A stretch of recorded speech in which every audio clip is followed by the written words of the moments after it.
Tayo po muna ay sumadaling manalangin sa mga sumunod. Samahan po ninyo ako.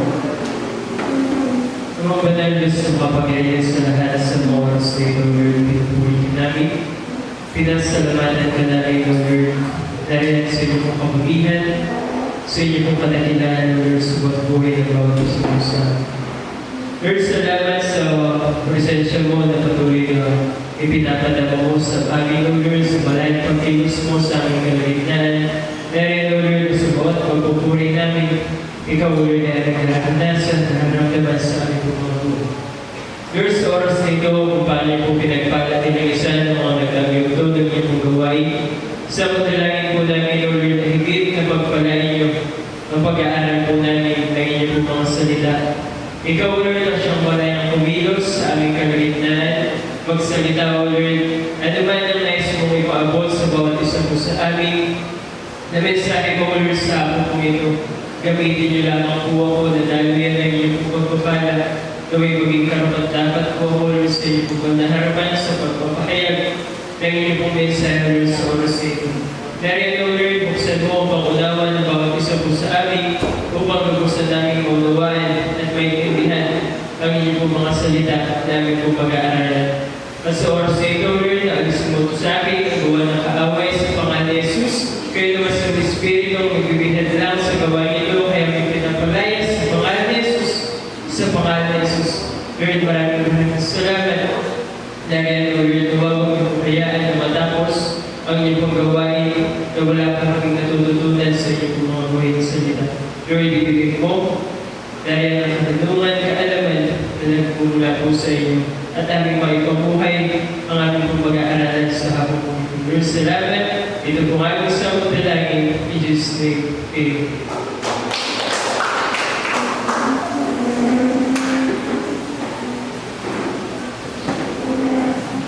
Ako po'y bumabati ng isang magandang hapon sa bawat isa po sa inyo, sa mga bisita, sa mga lingkod ng ating mahal na Panginoon at higit sa lahat sa ating pong pinakamamahal na Panginoon. Pwede po ba natin palakpakan ng ating mahal na Panginoon? Ngayon, di po magtatagal tayo po'y makapag-aral na sa mga salita ng ating mahal na Panginoon. Lagi natin naririnig sa mga nangangaral ng mga salita ng ating mahal na Panginoon. Doon sa kanilang pagtayo, lagi natin naririnig, magtiwala ka sa ating mahal na Panginoon. Amen? Sa lahat ng Kristiyano na nagtitiwala sa ating mahal na Panginoon, magsabing Amen. Lagi natin naririnig, magtiwala ka sa ating mahal na Panginoon. Ano man yung pagsubok, ano man yung pinagdaraanan mo, magtiwala ka sa Panginoon. Amen? Lagi natin naririnig yung kataga na magtiwala ka sa Panginoon. Alam niyo po kung ano yung gusto kong sabihin sa inyo o sa atin ng ating mahal na Panginoon sa hapong ito. Ang Diyos, may tiwala siya sa inyo.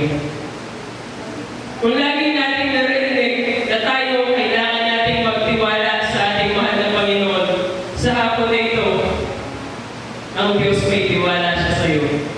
Amen? May tiwala ang ating mahal na Panginoon na gagawin mo kung ano yung kalooban niya. Naniniwala ako na hindi tayo pinunta ng ating mahal na Panginoon sa lugar na to para lang umupo sa kinaupuan niyo. Amen?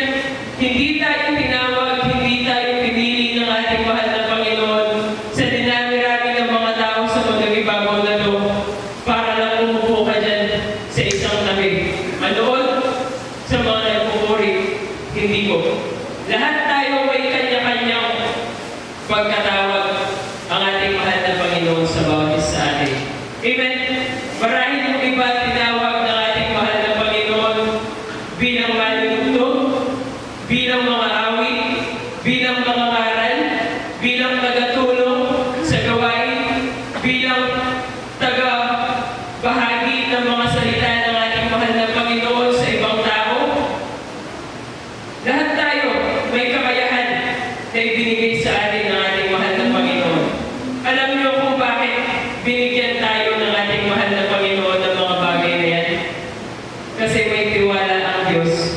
sa bawat isa sa atin. Amen?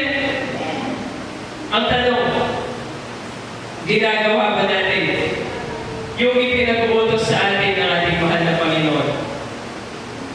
Huwag mong sabihin o huwag natin ipagyabang sa ating mahal na Panginoon, Lord, magaling akong kumanta.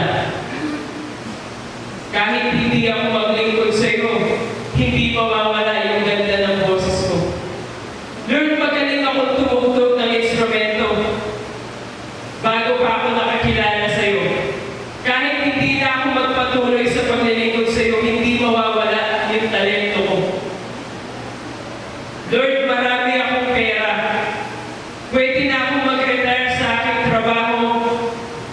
Kahit sa 30 years old ko pa lang, sapat-sapat na yung pera o yung kayamanan na meron ako para mabuhay hanggang sa pagtanda. Hindi natin may pagbabalaki yan sa ating mahal ng Panginoon. Amen? Hindi natin masasabi. Bakit? Oo, maganda yung boses mo, may talento ka. Kaya niyang kunin, kaya niyang pawinin ng ating mahal na Panginoon kung kanya itong loloobin. Amen? Sa Matthew chapter 25, verse 14 hanggang 30, basahin po natin sa mga salita ng ating mahal na Panginoon. Sapagkat tulad sa isang tao na naparoroon sa ibang lupain, ay tinawag ang kanyang sariling mga alipin at ipinabahala sa kanila ang kanyang mga pag-aari. Kung babasahin po natin sa itaas sa pamagat ng ating pong binabasa na parable of the talents, na ang isang mayaman o ang isang Panginoon na to, amo ng mga katulong, siya ay mangingibang lugar, mangingibang bansa, mangingibang bayan. Aalis siya, iiwan niya yung kanyang kayamanan. Sa verse 15, at ang isa'y binigyan niya ng 5 talento.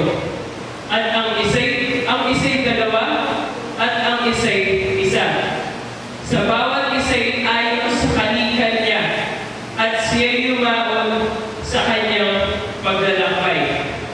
Sabi po sa mga salita ng ating mahal na Panginoon, na yung amo na to, na nung siya ay paalis o aalis, pupunta sa ibang lugar, tinawag niya yung kanyang 3 alipin. Kung ating uunawain sa ating pong binasa, na yung isa binigyan niya ng 5 talento. Yung isa binigyan niya ng 2. Yung isa binigyan niya ng 1 talento. Ayon sa kanilang kakayahan.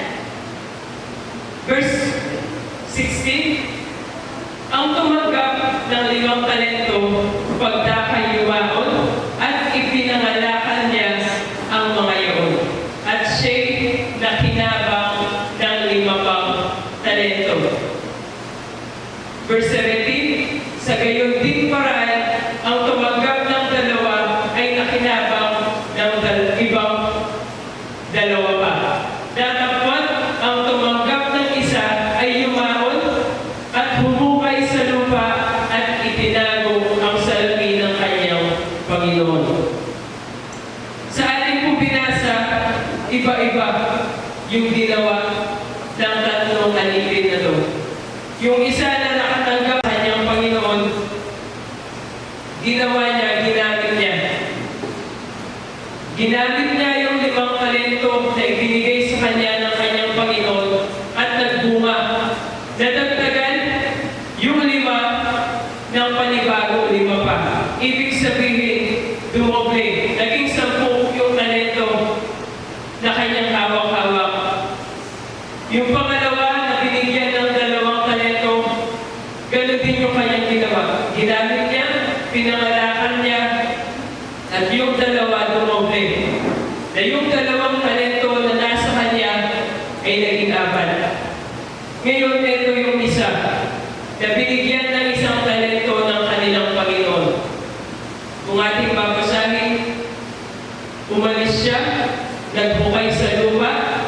itinago, ibinaon yung talento na ibinigay sa kanya ng kanyang Panginoon. Hindi niya ginamit, hindi niya ginawang pinamalakal katulad ng dalawa. So madaling sabi, hindi nagbunga. Hindi nadagdagan yung talento na ibinigay sa kanya ng kanilang Panginoon. Patuloy po tayo. Pagkatapos na ng mahabang panahon, ay dumating ang Panginoon ng mga aliping iyon at nakipaghusay sa kanila. At ang tumanggap ng 5 talento ay lumapit at nagdala ng 5 pang talento na nagsasabi, Panginoon, binigyan mo ako ng 5 talento, narito. Ako'y nakinabang ng 5 pang talento. Sinabi sa kanya ng kanyang Panginoon, mabuting gawa, mabuti at tapat na alipin. Nagtapat ka sa kaunting bagay, pamamahalain kita sa maraming bagay. Pumasok ka sa kagalakan ng iyong Panginoon. 22. At lumapit naman ang tumanggap ng 2 talento at sinabi, Panginoon, binigyan mo ako ng 2 talento, narito ako'y nakinabang ng 2 pang talento.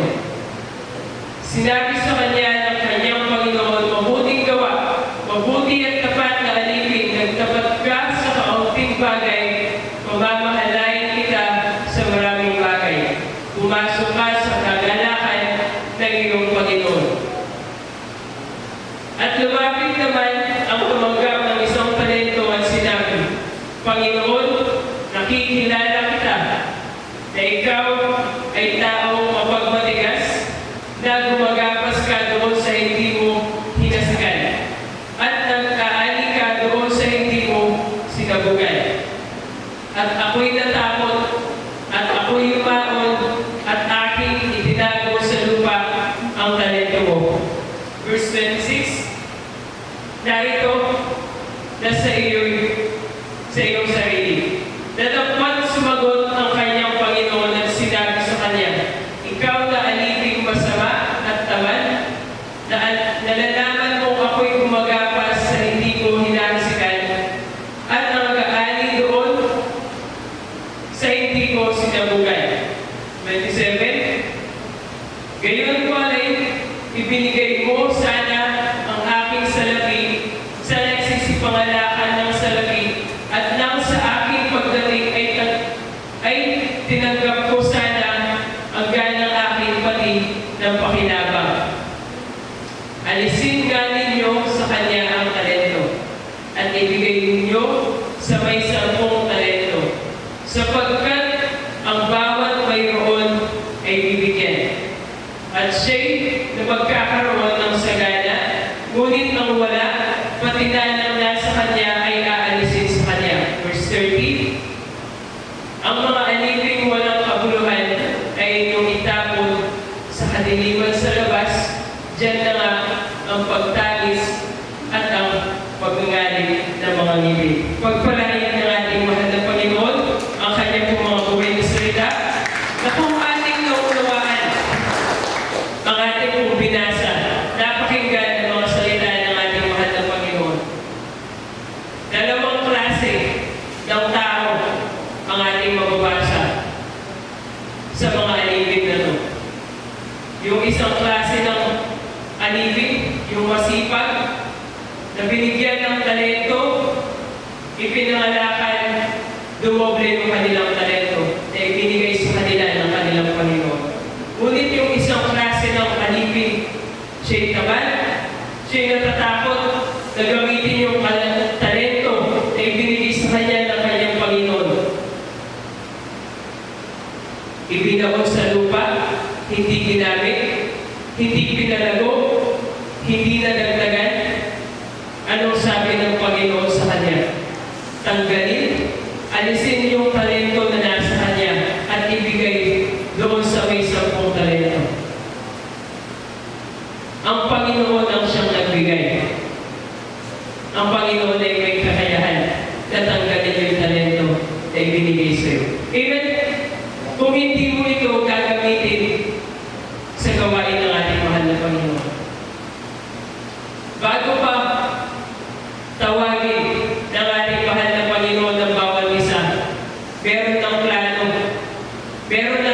part sa iglesia ng ating mahal na Panginoon. May kanya-kanyang pagkatawag na sa atin ng ating mahal na Panginoon. Amen? Ang tanong, ginagawa pa natin yung sinabi sa atin ng ating mahal na Panginoon na kung ano yung talento mo, ginagamit mo ba sa gawain ng ating mahal na Panginoon? Hindi mo ba itinakniya yung ibinigay na talento sa iyo ng ating mahal na Panginoon? Sa mundong ibabaw na to, sa mga nakapagtrabaho, lagi natin sinasabi ko, halos lahat ng tao sa mundong ibabaw na to, kapag aalis yung kanilang amo, tapos sasabihin ng amo, magtatalaga ako ng isa na magpapatakbo ng aking kumpanya. Halos lahat ng tao gusto nila sila yung i-appoint upang mamamahala sa kanilang kumpanya o sa kanilang business. Amen? Lahat ng tao gustong magpresenta.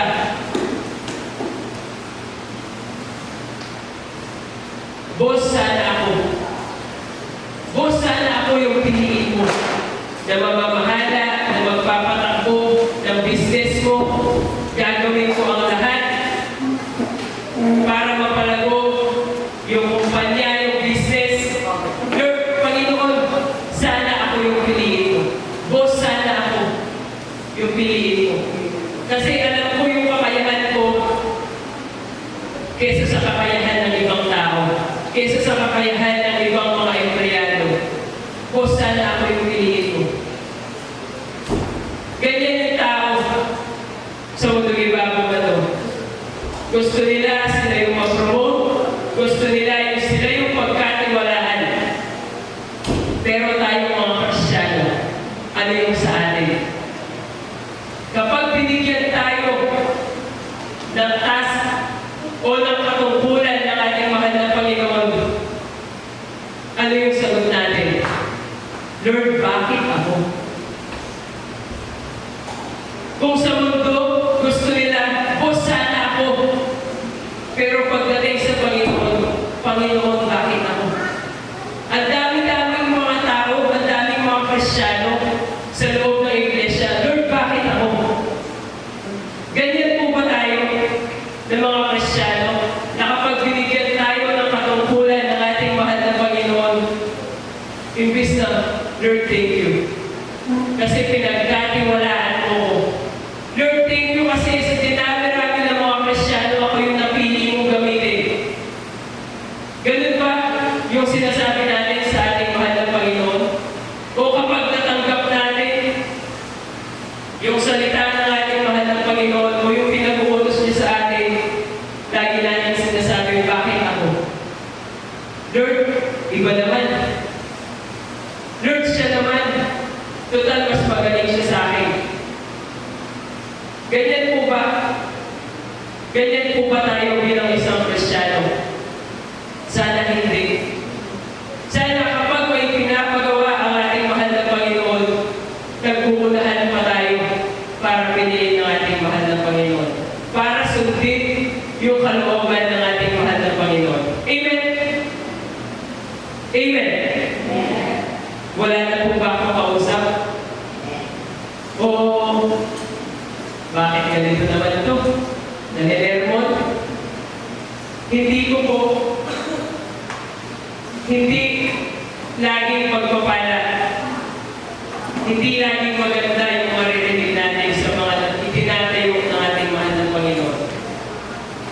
Hindi ko po sinabi na hindi maganda yung layunin ng ating mahal na Panginoon kung bakit niya ibinigay yung isang bagay sa iyo o yung isang bagay na gusto niya ipagawa sa iyo. Hindi ba blessing na sa dinami-rami ng mga tao sa mundong ibabaw na to, ikaw yung pinili, ikaw yung pinagkatiwalaan ng ating mahal na Panginoon. Amen? Sino ka ba? Sino ba ako? Hindi naman tayo kilala sa mundong ibabaw na to. Maging sa buong Pilipinas lang o sa buong Pampanga, ilan lang yung nakakakilala sa iyo. Hindi ka sikat, Hindi tayo mayaman, pero pinili tayo ng ating mahal na Panginoon. Pero pinagkatiwalaan tayo ng ating mahal na Panginoon. Amen? Kaya niyo bang sundin yung kalooban ng ating mahal na Panginoon? Kaya ba natin ganapin? Gawin yung role natin sa gawain ng ating mahal na Panginoon? Lahat tayo may kanya-kanyang role. Dahil tulad ng ating mahal na Panginoon sa ating katawan, na meron tayong mga kamay na hindi magagawa ng ating mga paa. Hindi mo naman pwedeng ipanghawak yung paa mo ng maayos. Hindi mo naman pwedeng ipanglakad yung kamay mo katulad ng sa paa mo. Hindi mo naman pwedeng gamitin yung tenga mo para makaamoy ka. Hindi mo pwedeng gamitin yung bibig mo para makakita ka. Na kahit sinasabi sa'yo ng magulang mo kapag may hinahanap ka, bibig mo kasi ginagamit mo. Malabo. May kanya-kanya tayong role. Tinawag na pagkapili sa atin ng ating mahal na Panginoon. Kung tinawag ka bilang isang mga awit, bakit hindi ka umawit para sa ating mahal na Panginoon? Marahil sasabihin niyo, umaawit naman ako, pero hindi nga lang sa church. Lahat ng talento na ibinigay sa atin ng ating mahal na Panginoon, gamitin natin sa ikapupuri, ikararangal ng ating mahal na Panginoon. Amen. Kung tinawag ka bilang pangangaral ng salita ng ating mahal na Panginoon, magpagamit ka. Huwag mong isipin na bata ka. Huwag mong isipin na hindi mo kaya. Si Timoteo, na isang bata, ginamit sa pangangaral ng ating mahal na Panginoon. Si Moises, na utal-utal sa pagsasalita, ginamit ng ating mahal na Panginoon. Huwag mong sabihin na wala kang kakayanan. Ang Panginoon ang nagbigay, ang Panginoon ang may kakayahan na magtanggal yan. Kung nakikita ng ating mahal na Panginoon yung puso mo na handang sumunod, handang magpagamit sa kanyang gawain, kahit sa paningin mo imposible, sa Panginoon walang imposible. Kaya-kaya niyang ibigay yan. Kung gustuhin ng ating mahal na Panginoon. Amen? May tiwala ang ating mahal na Panginoon sa atin. Sa Matthew chapter 28, verse 18 hanggang 20, at lumapit si Jesus sa kanila at sila'y kanyang kinausap na sinasabi, ang lahat ng kapamalaan, halaan sa langit at sa ibabaw ng lupa ay naibigay na sa akin. Dahil dito, magsiyaon nga kayo at gawin ninyong mga alagad ang lahat ng mga bansa na sila'y inyong bautismuhan sa pangalan ng Ama at ng Anak at ng Espiritu Santo. Na ituro ninyo sa kanila ang kanilang ganapin ang lahat ng mga bagay na iniutos ko sa inyo. At narito ako'y sumasa inyong palagi hanggang sa katapusan ng sanlibutan. Kung ating pong babasahin, kung ating inunawa ang mga salita ng ating mahal na Panginoon, tinawag tayo ng ating mahal na Panginoon hindi lamang upang pumunta sa church, hindi lang upang umawit sa church, tumugtog, mangaral, tumulong, magpuri. Tinawag tayo ng ating mahal na Panginoon upang ipalaganap ang mga salita niya sa mundo bagong ito. Amen? Tinawag tayo ng ating mahal na Panginoon upang ibahagi sa ibang tao kung ano yung katotohanan na ating nakilala, ang nag-iisang Diyos na tunay nararapat, papurihan, sambahin, itaas ng bawat isa na kanyang nilikha. Ginagawa ba natin? Sinusunod ba natin yung kalooban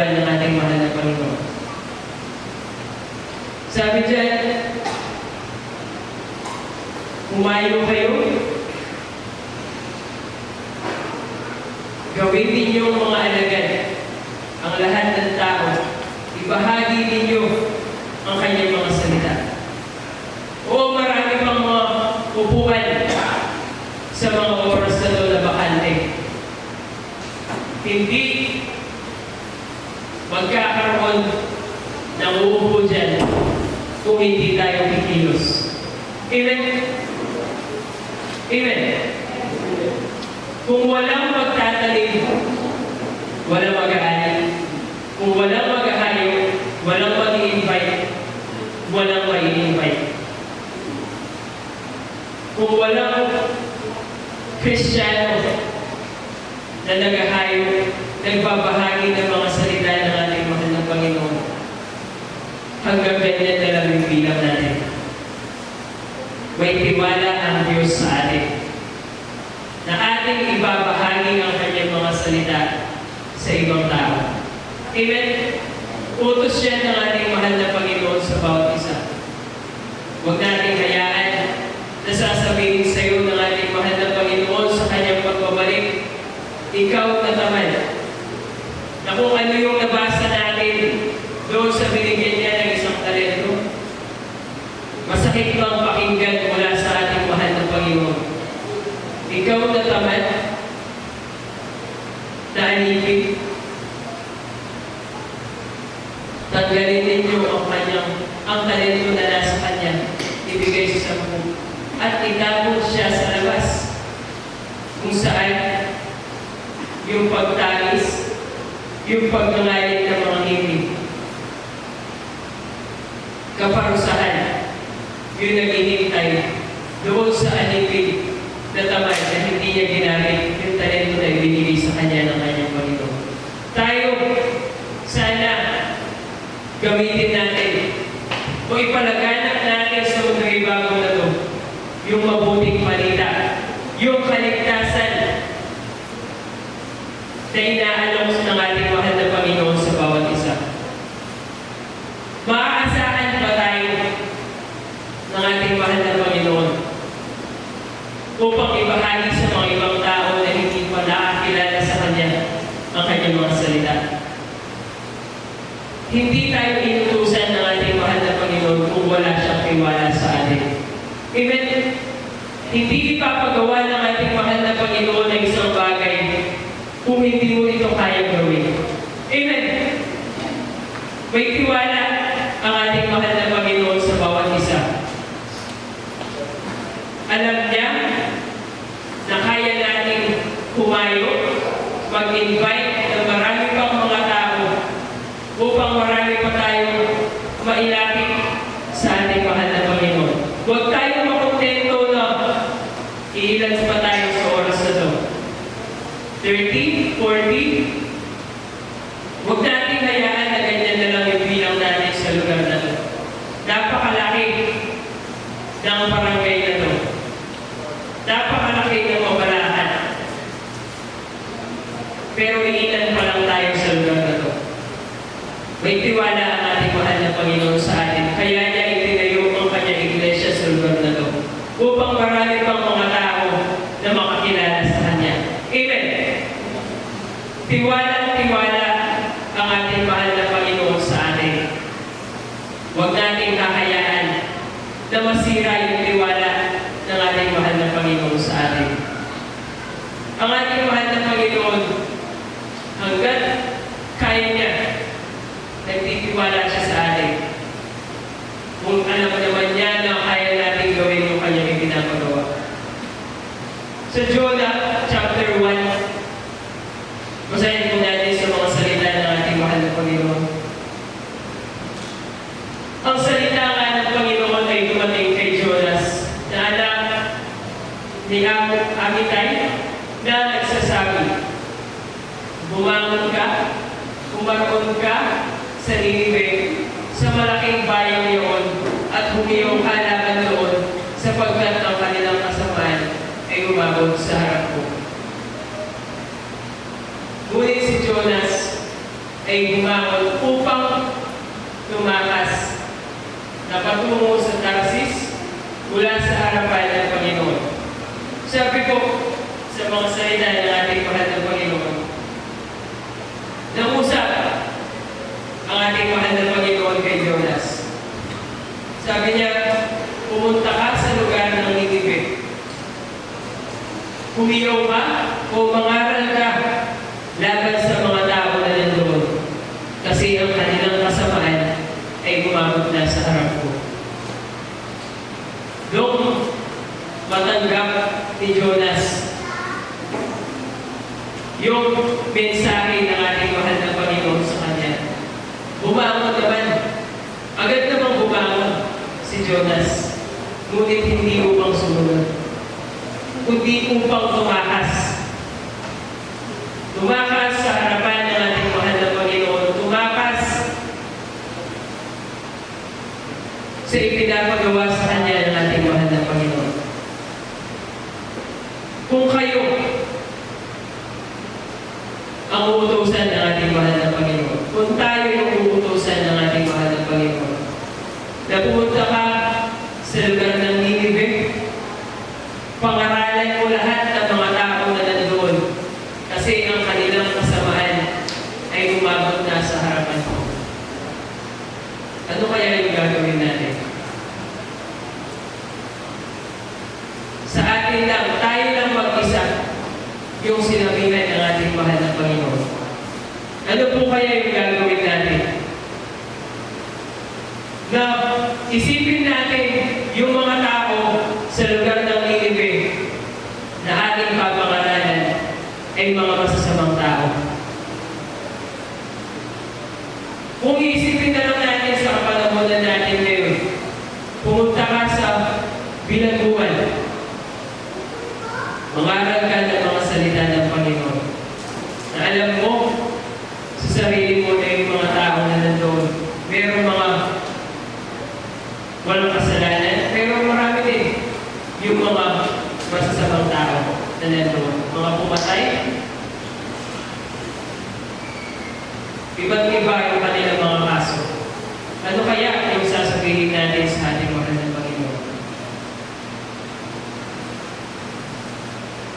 Kapag ba narinig natin yung mensahe sa atin ng ating mahal na Panginoon na meron siyang pinapagawa, Lord, thank you. Kaya pa natin kaya sabihin niyo sa ating mahal na Panginoon, Lord, salamat kasi ako'y napili mo. Lord, salamat kasi binili mo ito sa akin. Lord, salamat kasi may tiwala ka sa akin. O sasabihin natin kay Lord, Lord, bakit ako? Lord, noong Sunday, 40 kami na nag-attend.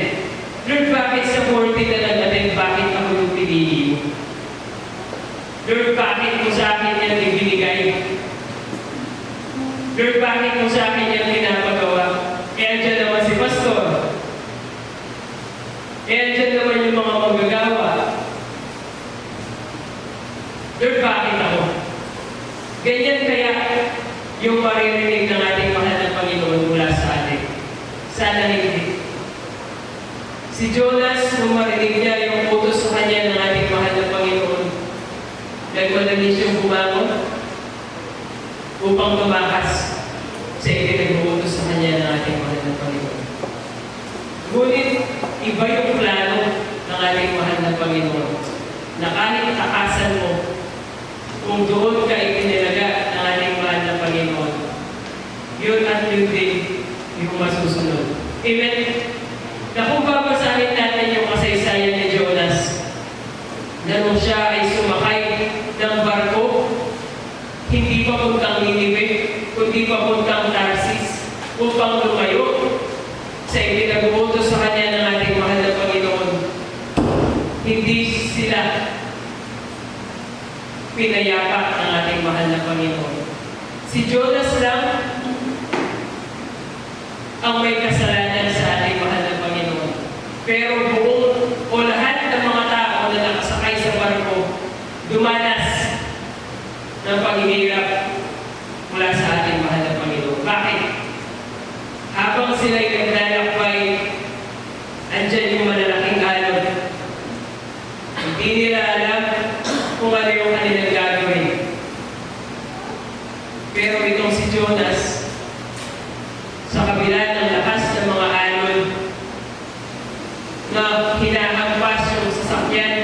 na barko na kanilang sinasakyan. Itong si Jonas na natutulog.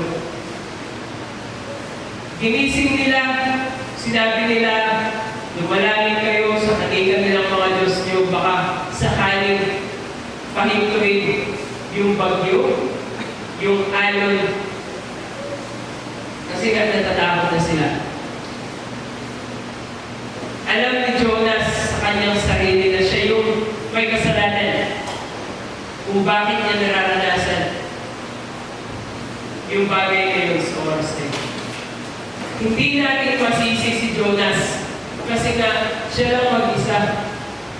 Tapos pupuntahan niya isang bayan na masasama, na sa sobrang sama, umabot na yung kanilang kasamaan sa harapan ng ating mahal na Panginoon. Hindi natin siya masisi. Baka siya'y natakot. Kasi nga, sino ba naman si Jonas na isang lingkod ng ating mahal na Panginoon? Hindi kilala, hindi tanyag, para pakinggan ng mga tao ng mga makasalanan. Hindi siya teacher upang ipaliwanag sa mga tao na nandoon na ang kanilang kasamaan ay umabot na sa harapan ng ating mahal na Panginoon. Hindi tanyag na tao si Jonas.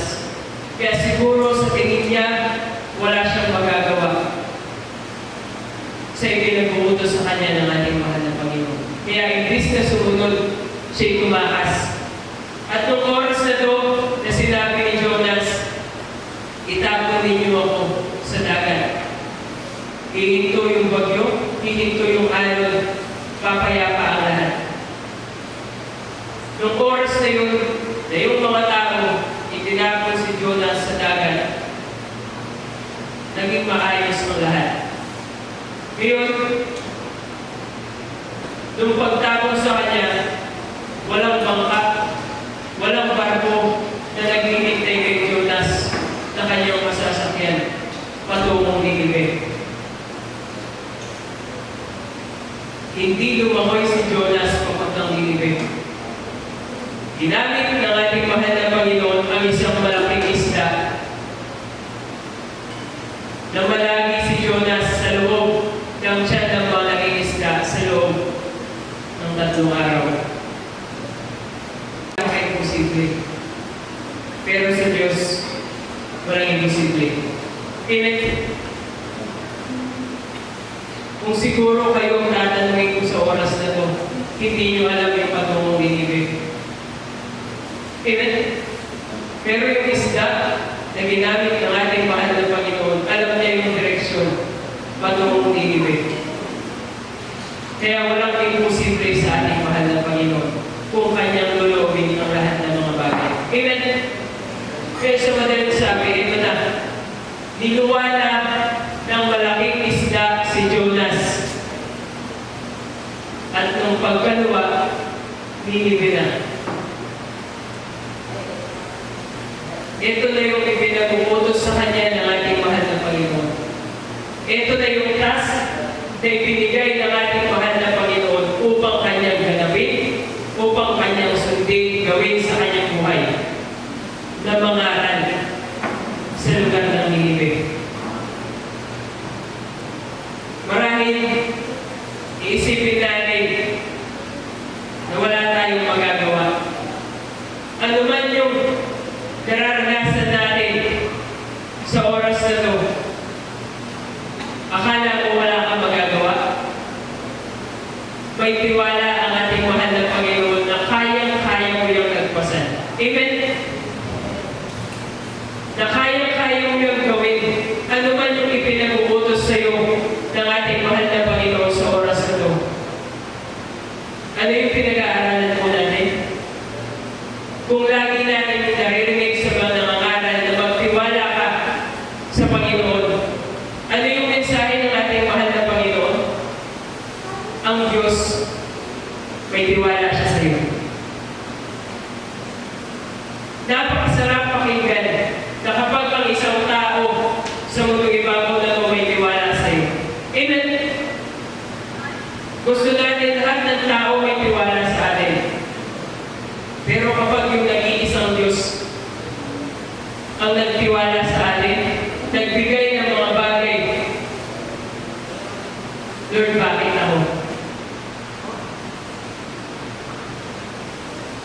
Si Jonas, noong araw na nandun na siya sa lugar ng Ninive upang mangaral, umiyaw siya. Pinangaralan niya yung mga tao na masasama sa lugar ng Ninive. Na kung hindi sila magpabago, gugunawin ng ating mahal na Panginoon ang Ninive. Uubusin ng ating mahal na Panginoon lahat ng tao sa lugar ng Ninive. Yung akala ni Jonas na baka siya ay patayin kapag siya ay nangaral, baka siya ay hindi pakinggan kapag siya ay nangaral, mali yung akala ni Jonas.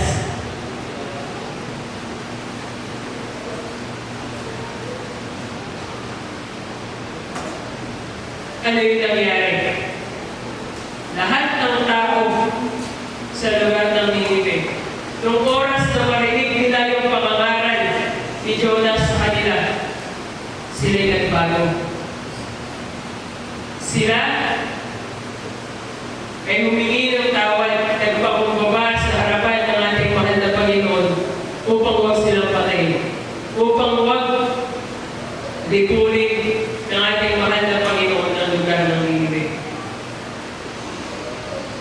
So anong nangyari? Hindi iniutos ng ating mahal na Panginoon kay Jonas yung isang bagay kung walang tiwala ang ating mahal na Panginoon sa kanya. Sa mundo ipapagod mo kapag inutusan ka ng kahit na sino, pwedeng 50-50 yung magiging resulta. Pwedeng magiging maganda, pwede rin maging hindi maganda. Amen? Pero kapag ang Diyos ang siyang nag-utos sa iyo, 100% maganda yung mangyayari. Amen? 100% magtatagumpay ka. Amen? Amen? Naniniwala po ba kayo? May tiwala ang Diyos sa bawat isa sa atin. Huwag natin sayangin yung tiwala ng ating mahal na Panginoon sa bawat isa. Marahil sa buhay ni David, maging yung kanyang sariling pamilya walang tiwala sa kanya. Na kanyang lalabanan, itong higante na si Goliath sa pakikipagdigma.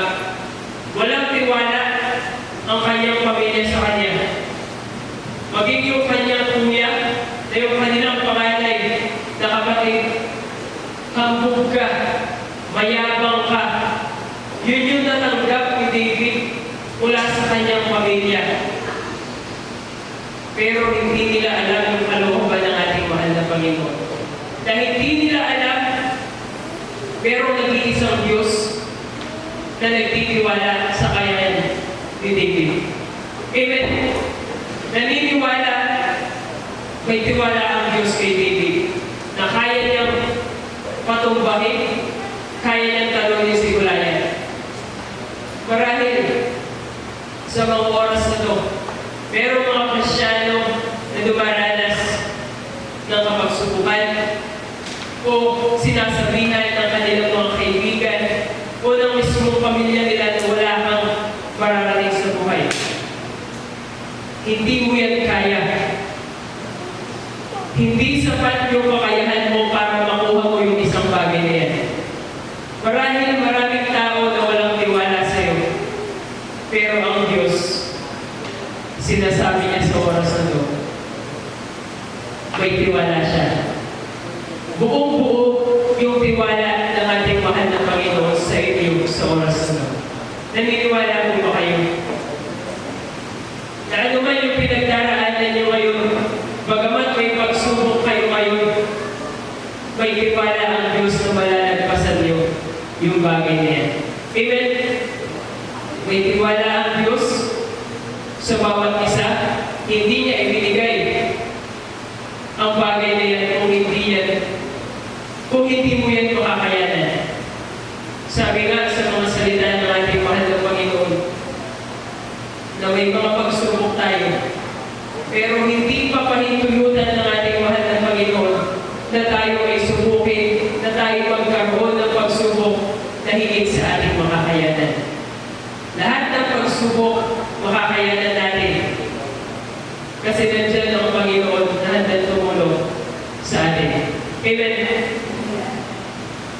sana sa mensahe ng ating mahal na Panginoon sa hapon na to, na may tiwala ang ating mahal na Panginoon sa bawat isa. Huwag natin sayangin yung tiwala na ibinigay sa atin ng ating mahal na Panginoon. Ano yung inaawit natin? Ikaw lamang ang nagtiwala sa akin. O Diyos, di kita bibiwin. Sana sabihan man tayo, maraming tao na walang tiwala sa atin. Pero kapag ang Diyos na nagtiwala sa iyo, sigurado kayang-kaya mo. Amen. Huwag natin hayaan na ganyan na lang yung bilang natin.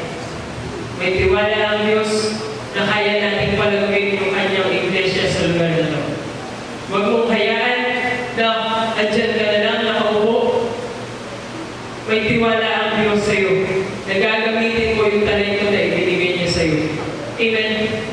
Magpagamit tayo sa gawain ng ating mahal na Panginoon dahil ang Diyos ang siyang tutulong sa bawat isa. Na kung makita ng ating mahal na Panginoon na tayo nagsusumikap, nagpupumilit na mapaglingkuran siya, masunod siya sa ating mga buhay. Lahat ng paghihirap, lahat ng pagsasakripisyo na ginagawa mo para sa iglesia ng ating mahal na Panginoon, hindi yan nawawalan ng kabuluhan. Nakarecord lahat yan sa ating mahal na Panginoon. At sa damang panahon, kung hindi tayo hihinto, kung hindi tayo maghihimagot, kung hindi tayo lalayo, susuko sa paglilingkod, biyaya ang naghihintay sa bawat isa. Amen. Buhay na walang hanggan yung pangako ng ating mahal na Panginoon. Sana tayo magpumilit, magsumikap na maka-invite ng mga ibang tao na hindi pa nakilala sa ating mahal na Panginoon. Tayo lahat ay magsipagbunga dahil sabi ng ating mahal na Panginoon, ang sanga na hindi na bumunga ay puputulin. Sana lahat tayo magbunga at ang ating mga bunga ay manatili, magpatuloy sa paglilingkod sa ating mahal na Panginoon. Pwede po ba natin palakpakan ng ating Panginoon sa Kristaro? Nawa ang mensahe ng ating mahal na Panginoon ay ating naunawaan. May natutunan po ba kayo sa mga salita ng ating mahal na Panginoon? Sino po yung nakatulog? Sino po yung nakatulog sa inyo? Magsabing amen. Sino po yung hindi nakakaunawa o na hindi naiintindihan yung mensahe ng ating mahal na Panginoon? Meron po ba? Sana wala. Kung meron, uulitin natin. Meron po ba? Wala. Palakpakan po natin.